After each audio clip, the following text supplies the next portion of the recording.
بالله من الشيطان الرجيم. بسم الله الرحمن الرحيم. إذا الشمس كورت وإذا النجوم انكدرت وإذا الجبال سيرت وإذا العشار عطلت وإذا الوحوش حشرت وإذا البحار سجرت وإذا النفوس زوجت وإذا الموءودة سئلت بأي ذنب قتلت وإذا الصحف نشرت وإذا السماء كشطت وإذا الجحيم سعرت وإذا الجنة أزلفت علمت نفس ما أحضرت فلا أقسم بالخنس الجوار الكنس والليل إذا عسعس والصبح إذا تنفس إنه لقول رسول كريم ذي قوة عند ذي العرش مكين مطاع ثم أمين وما صاحبكم بمجنون ولقد رآه بالأفق المبين وما هو على الغيب بضنين وما هو بقول شيطان رجيم فأين تذهبون إن هو إلا ذكر للعالمين لمن شاء منكم أن يستقيم وما تشاءون إلا أن يشاء الله وما تشاءون إلا أن يشاء الله رب العالمين. صدق الله العظيم. سبحانك لا علم لنا إلا ما علمتنا إنك أنت العليم الحكيم. رب اشرح لي صدري ويسر لي أمري واحلل عقدة من لساني يفقهوا قولي. پناہ مانگتا ہوں میں اللہ تعالیٰ کی شیطان مردود سے. شروع کرتا ہوں میں اللہ کے نام سے جو بڑا مہربان بڑی رحمتوں والا ہے. جب سورج لپیٹ دیا جائے گا اور جب ستارے جھڑ جائیں گے اور جب پہاڑ چلائے جائیں گے اور جب 10 مہینے کی حاملہ اونٹنیاں چھوڑ دی جائیں گی اور جب وحشی جنگلی جانور جمع کیے جائیں گے اور جب سمندر میں آگ لگا دی جائے گی اور جب روحوں کو جسموں کے ساتھ جوڑ دیا جائے گا اور جب زندہ دفن کی ہوئی بچی سے پوچھا جائے گا کہ کس گناہ کی وجہ سے اسے قتل کیا گیا اور جب اعمال نامے پھیلا دیے جائیں گے کھول دیے جائیں گے اور جب آسمان ادھیڑ دیا جائے گا اور جب جہنم دہکائی جائے گی اور جب جنت قریب لائی جائے گی تو جان لے گی ہر نفس جان لے گا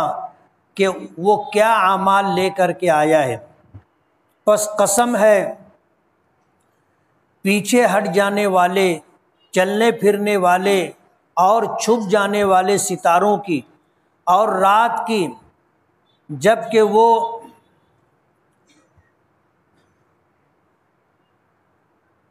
چلی جائے اور صبح کی جب وہ ظاہر ہو جائے. بے شک یہ قرآن کریم ایک بزرگ فرشتے کے ذریعے لائی ہوئی بات ہے جو طاقتور ہے اور عرش کے نزدیک باعزت ہے. فرشتوں کے درمیان جس کی اطاعت کی جاتی ہے امین ہے اور تمہارا ساتھی محمد صلی اللہ علیہ وسلم یہ دیوانے نہیں ہے. اور البتہ تحقیق کے انہوں نے جبرائیل کو دیکھا آسمان کے کناروں میں اور نہیں ہوئے وہ غیب کی باتوں پر بخیل، اور نہیں ہے یہ شیطان مردود کی بات، پس تم کہاں چلے جا رہے ہو؟ نہیں ہے یہ مگر نصیحت دنیا عالمی تمام عالموں کے لیے، اس شخص کے لیے تم میں سے جو چاہتا ہو کہ سیدھی راہ پر چلے، اور نہیں چاہتے ہو تم مگر یہ کہ اللہ رب العالمین چاہے۔ یہ سورہ تکویر ہے، نزول کے اعتبار سے مکی ہے، ایک رکوع ہے، اس میں 29 آیتیں ہیں۔ مکی اور مدنی ہونے کی تفصیل آپ جانتے ہیں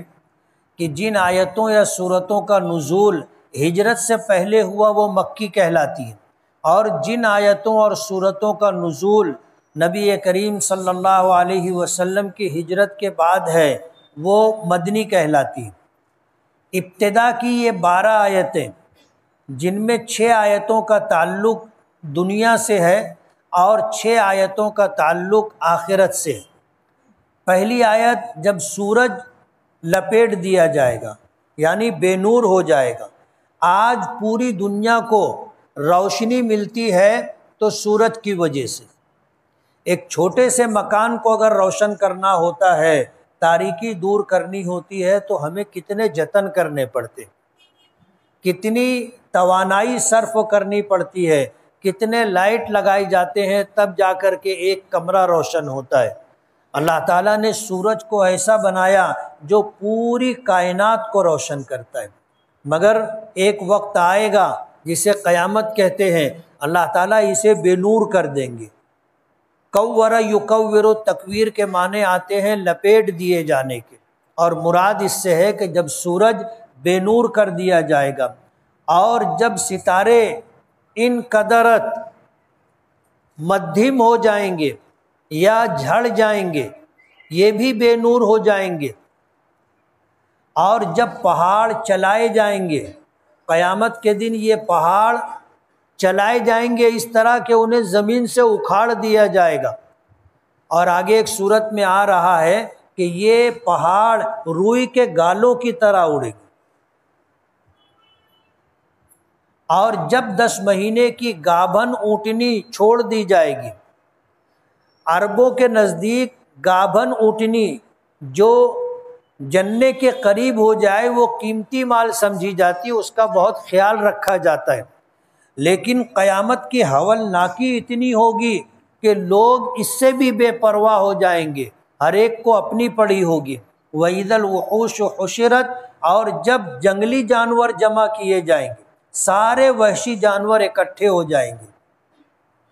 وَإِذَا الْبِحَارُ سُجِّرَتْ، اور جب دریا دہکائے جائیں گے، بھڑکائے جائیں گے، جیسے پیٹرول میں آگ لگائی جائے تو وہ کس طرح جلنے لگتا ہے، قیامت کے دن سمندر کے پانی کی یہ حیثیت ہو جائے گی کہ وہ پیٹرول کے مانند ہو جائیں گے، اور اللہ انہیں آگ لگا دے گا تو پورا سمندر دہکنے لگے گا۔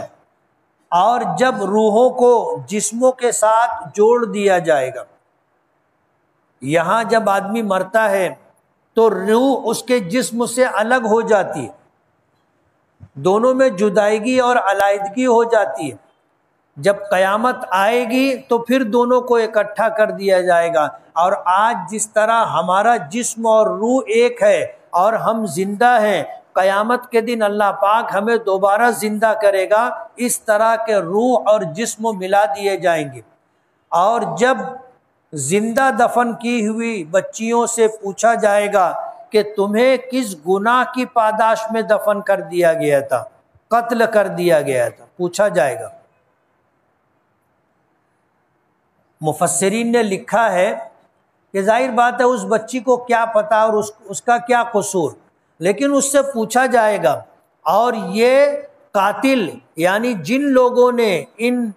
معصوم بے گناہ بچیوں کو پیدا ہونے کے بعد دفن کر دیا تھا، یہ ان کے لیے ذلت کی بات ہوگی، اور اللہ پاک کی طرف سے رسوائی کے ساتھ مواخذہ بھی ہوگا۔ اور جب صحیفے یعنی اعمال نامے کھول دیے جائیں گے اور آسمان ادھیڑ دیا جائے گا، آج جیسے آسمان ہے اپنی جگہ پر ہے، لیکن کل قیامت کے دن اس کو بھی اللہ پاک ادھیڑ دیں گے، اس کی کوئی ٹھکانہ نہیں ہوگا۔ بادل کی طرح یہ بھی ادھر ادھر پھر رہا ہوگا۔ وَإِذَا الْجَحِيمُ سُعِّرَتْ، اور جب جہنم دہکائی جائے گی، حالانکہ جہنم تیار ہے لیکن قیامت کے دن اس کو پھر دھونکا جائے گا اور جنت کو قریب لایا جائے گا۔ یہ 12 باتیں ہیں جن میں سے 6 کا تعلق دنیا سے ہے اور 6 کا تعلق آخرت سے ہے۔ اللہ پاک ان 12 باتوں کو ذکر کرنے کے بعد فرماتے ہیں علمت نفس ما احضرت، ہر جان دیکھ لے گی کہ وہ کیا عمل لے کر دنیا سے آیا ہے، جان لے گی کیا اعمال لے کر دنیا سے آئے۔ ہر نیکی ہر بدی اس وقت سامنے لائی جائے گی اور ہر آدمی کے سامنے اس کے زندگی بھر کے اعمال ہوں گے، اچھے بھی اور برے بھی۔ آج تو ایسا ہے کہ ہم گناہ کرتے ہیں بھول جاتے ہیں، نیکی کرتے ہیں بھول جاتے ہیں، لیکن کل قیامت کے دن ہمارے سارے اعمال سامنے لائے جائیں گے۔ دنیا میں ہم سے جو گناہ ہوئے یا جو گناہ ہم نے کیے، اگر ہم نے ان پر سچے دل سے توبہ نہیں کی تو یہ سارے گناہ ساتھ میں ہوں گے اور سامنے لائے جائیں گے، اور اگر ہم نے سچے دل سے توبہ کر لی اور اللہ پاک کی بارگاہ میں توبہ قبول ہو گئی تو یہ سارے گناہ جن پر ہم نے توبہ کی وہ سارے گناہ ختم کر دیے جائیں گے، صرف نیکیاں ہی نیکیاں ہوں گی۔ اس لیے کہا جاتا ہے کہ روزانہ رات میں سونے سے پہلے 2 کام کرنا چاہیے۔ ایک تو یہ کہ قرآن پاک اللہ کا کلام ہے، وضو کر کے جتنا اللہ توفیق دے قرآن کریم پڑھنا چاہیے، 1 آیت 2 آیت 1 صفحہ 1 ورق، پاؤ پارا آدھا پارا 1 پارا، جتنی اللہ پاک کی طرف سے توفیق ملے اتنا قرآن پاک پڑھنا چاہیے۔ علماء نے لکھا ہے کہ قرآن کریم کی تلاوت کرنا اللہ سے ہم کلامی ہے، یعنی جب ہم قرآن کریم پڑھتے ہیں تو اللہ تعالیٰ سے بات چیت کرتے، اللہ تعالیٰ سے گفتگو کرتے۔ حضرت موسیٰ علیہ السلام اللہ سے ہم کلامی کے لیے کوہ طور پر تشریف لے گئے تھے۔ نبی کریم صلی اللہ علیہ وسلم ہم کلامی کے لیے اللہ نے عرش پر بلایا تھا، آپ تشریف لے گئے تھے۔ ہم ایمان والوں کے لیے اللہ پاک نے اتنی آسانی اور سہولت کر دی کہ ہم جب قرآن کریم کی تلاوت کرتے ہیں تو گویا ہم اللہ پاک سے ہم کلام ہیں، اور یہ بہت بڑا بہت اونچا عمل ہے جس کی عظمت کا ہمیں اندازہ نہیں ہے۔ اس لیے روزانہ سونے سے پہلے تھوڑا بہت قرآن کریم پڑھ لینا چاہیے، تلاوت کر لینا چاہیے۔ اور دوسرا عمل یہ کہ ہمیں اللہ پاک سے توبہ کر کے سونا چاہیے، کیا پتہ صبح آنکھ کھلتی ہے نہیں کھلتی۔ اس لیے اپنی زندگی بھر کی نافرمانیوں پر، گناہوں پر، کوتاہیوں پر اللہ رب العالمین سے توبہ کر کے سونا چاہیے۔ یہ 2 کام کر کے سونا چاہیے۔ کل کا سورج ہم دیکھیں گے نہیں دیکھیں گے ہمیں پتہ نہیں، یہ عمل روزانہ کرنا چاہیے۔ تو ہر نفس ہر جان دیکھ لے گی کہ وہ کیا عمل لے کر کے آیا ہے۔ فلا اقسم بالخنس، پھر اللہ نے ستاروں کی قسم کھائی کہ قسم ہے ان ستاروں کی جو پیچھے ہٹ جاتے یعنی بے نور ہو جاتے۔ رات میں کچھ راتوں میں ستارے زیادہ روشن اور چمکدار ہوتے ہیں اور کچھ راتوں میں ان کی روشنی ماند پڑ جاتی ہے، اور جب سورج نکلتا ہے تو یہ پیچھے ہٹ جاتے ہیں، ان کی روشنی اور ان کا نور دکھائی نہیں دیتا۔ الجوار، وہ ستارے جو چلتے پھرتے۔ الکنس، وہ ستارے جو چھپ جاتے ہیں۔ اور رات کی قسم جب کہ وہ چھا جائے، پوری کائنات کو اپنی لپیٹ میں لے کر کے اندھیرا چھا جاتا ہے، رات ڈھانپ لیتی ہے۔ والصبح اذا تنفس، اور صبح کی قسم جب وہ دم بھرے، سانس لے، تنفس جب وہ واضح ہو جائے، دکھائی دینے لگے، یعنی صبح کا ہونا، انہ لقول رسول کریم، قسم کے ساتھ اللہ پاک فرماتے ہیں کہ یہ جو قرآن کریم کی آیات ہیں یہ ایک ایسے فرشتے کی لائی ہوئی بات ہے جو اللہ کے نزدیک بہت باعزت ہے، مکرم ہے، ذی قوت، جو طاقتور ہے، عند ذی العرش مکین، جو عرش والے کے نزدیک درجہ اور مقام پایا ہوا ہے، مطاعن، جس کی تمام فرشتے اطاعت کرتے ہیں، ثم امین، جو وہاں پر معتبر ہے،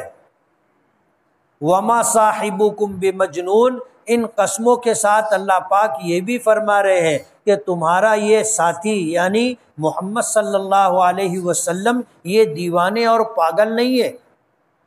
مکے والے آپ کی دعوت و تبلیغ، جب آپ چلتے پھرتے لوگوں کو دعوت دیتے تھے کہ یا ایھا الناس قولوا لا الہ الا اللہ تفلحوا، کہ اے لوگو لا الہ الا اللہ کہو اور لا الہ الا اللہ کا عقیدہ رکھو، اسے اپنے دل و دماغ میں بسا لو کہ اللہ ایک ہے، لا الہ الا اللہ، تفلحوا، کامیاب ہو جاؤ گے، لا الہ الا اللہ کہو اور کامیابی پاؤ۔ تو مکے کے لوگ پیچھے چل چل کے کہا کرتے تھے کہ لوگوں ان کی بات مت سنو، یہ دیوانے اور پاگل ہے۔ اللہ پاک فرماتے ہیں کہ تمہارا یہ ساتھی دیوانہ نہیں ہے، پاگل نہیں ہے، جس طرح کی بات وہ کہتا ہے اور تمہیں بتاتا ہے، تم میں سے کوئی ذی عقل و شعور بھی وہ بات نہیں بتا سکتا، پھر یہ دیوانے اور پاگل کیسے ہو سکتے ہیں؟ ان کی کہی ہوئی ہر بات کی تصدیق توریت، انجیل، زبور سے ہوتی ہے، اور جو بات یہ کہتے ہیں یہ اللہ کا کلام ہے جو دل کو چھوتی بات ہے۔ وَلَقَدْ رَآهُ بِالْأُفُقِ الْمُبِينِ، اور اللہ کے اس نبی نے، تمہارے اس ساتھی نے جبریل امین کو دیکھا ہے اس طرح کہ انہوں نے آسمان کے کناروں کو بھر دیا تھا۔ حدیث پاک میں آتا ہے نبی کریم صلی اللہ علیہ وسلم نے حضرت جبرائیل کو پہلی مرتبہ غار حرا میں دیکھا تھا، ان کی اصلی ہیئت پر، کہ جبریل کے 600 بازو اور پر ہے، جب انہوں نے پھیلائے تو آسمان کا پورا کنارہ بھر گیا تھا۔ دوسری مرتبہ نبی کریم صلی اللہ علیہ وسلم نے حضرت جبرائیل کو 2 مرتبہ دیکھا تھا، اور دوسری مرتبہ معراج کے موقع پر دیکھا تھا۔ اللہ پاک فرماتے ہیں وما ہوا علی الغیب بضنین، اور تمہارا یہ ساتھی غیب کی بات پر بخیل نہیں ہے، یعنی اللہ پاک کی طرف سے جو آیات قرآنیہ اور جو احکامات قرآنیہ نازل ہوئے ان کو بتانے میں اور ان کی دعوت و تبلیغ کرنے میں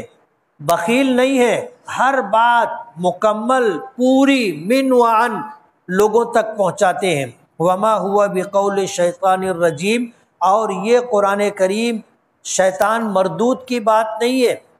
جیسے حدیث پاک میں آتا ہے کہ شیطان آسمانوں پر جاتا تھا، فرشتوں کے درمیان بیٹھتا تھا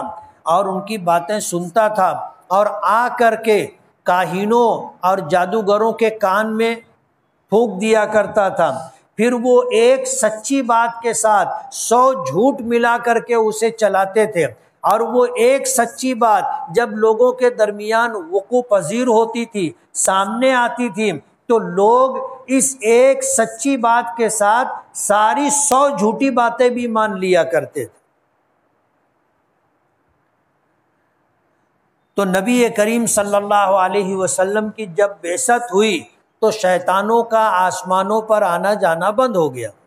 اللہ نے ستاروں کو معمور کر دیا، جو یہ ستارے ٹوٹتے ہیں جن کو شہاب ثاقب کہا جاتا ہے، یہ ٹوٹ کر کے ان شیاطین کو لگتے ہیں جن کو مارا جاتا ہے، جو آسمان کی طرف چڑھنے کی کوشش کرتے ہیں،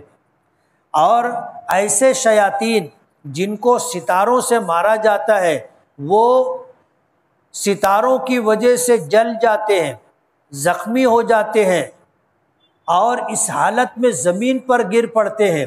اور جنگلات میں رہتے ہیں جنہیں غول بیابانی کہا جاتا ہے۔ جب آدمی کبھی جنگلوں میں ہوتا ہے تو یہ کسی نہ کسی شکل میں آ کر کے لوگوں کو بھٹکانے کی کوشش کرتے ہیں، ڈرانے کی کوشش کرتے ہیں۔ تو یہ اب شیاطین کا آسمانوں پر جانا بند ہو گیا، اس لیے یہ جو آیات ہیں یہ اللہ کا کلام ہے، جبرائیل امین کا لایا ہوا ہے اور اللہ کے نبی تک پہنچایا گیا ہے، یہ شیطان مردود کی بات نہیں ہے۔ فَأَيْنَ تَذْهَبُونَ، اب تم کہاں بھٹکے پھر رہے ہو، کہاں جا رہے ہو؟ قرآن کریم یہ نصیحت ہے للعالمین، پوری انسانیت کے لیے اور تمام عالموں کے لیے یہ نصیحت ہے، لیکن کس کے لیے؟ لمن شاء منکم ان یستقیم، جو سیدھی راہ پر چلنا بھی چاہے۔ جب انسان کے اندر طلب نہیں ہے تو پھر قرآن کریم سے بھی اس کو ہدایت نہیں ملتی۔ حالانکہ قرآن کریم سراسر ہدایت اور سراسر نصیحت ہے، لیکن ان کے لیے جن کے اندر طلب ہو، چاہت ہو، ان کے لیے۔ اور اللہ پاک فرماتے ہیں تم نہیں چاہتے ہو مگر اللہ کے چاہنے سے، یعنی ہم اگر چاہتے ہیں تو یہ اللہ کی توفیق ہوتی ہے۔ ہم اپنی مرضی سے ایمان قبول کر لیں اور راہ راست پر آ جائیں، ہمارے اندر یہ خوبی اور یہ صلاحیت نہیں ہے، بلکہ یہ اللہ پاک کی طرف سے ہدایت ہے اور توفیق ہے۔ اللہ کی توفیق کی وجہ سے ہم چاہتے ہیں تو اللہ ہمیں نواز دیتا ہے، ہم ہدایت مانگتے ہیں اللہ ہدایت دے دیتا ہے، ہم سیدھی راہ پر چلنا مانگتے ہیں اللہ ہمیں سیدھی راہ پر ڈال دیتا ہے۔ اس لیے اگر ہم میں سے کوئی حافظ قرآن بن جائے، کوئی عالم دین بن جائے، کوئی مفتی، کوئی قاضی بن جائے اور کوئی ہدایت کو قبول کر لے تو یہ سب اللہ کی توفیقات سے ہوتا ہے، آدمی کی اپنی مرضی سے کچھ بھی نہیں ہوتا۔ اس لیے اللہ پاک نے فرمایا وَمَا تَشَاءُونَ إِلَّا أَن يَشَاءَ اللَّهُ، تم نہیں چاہتے مگر جب اللہ چاہتا ہے تو تم چاہتے ہو، یعنی اللہ ہمیں توفیق دیتا ہے تو ہم چاہتے ہیں، ورنہ ہمارے چاہنے سے کچھ بھی نہیں ہوگا جب تک اللہ نہ چاہے۔ بسم اللہ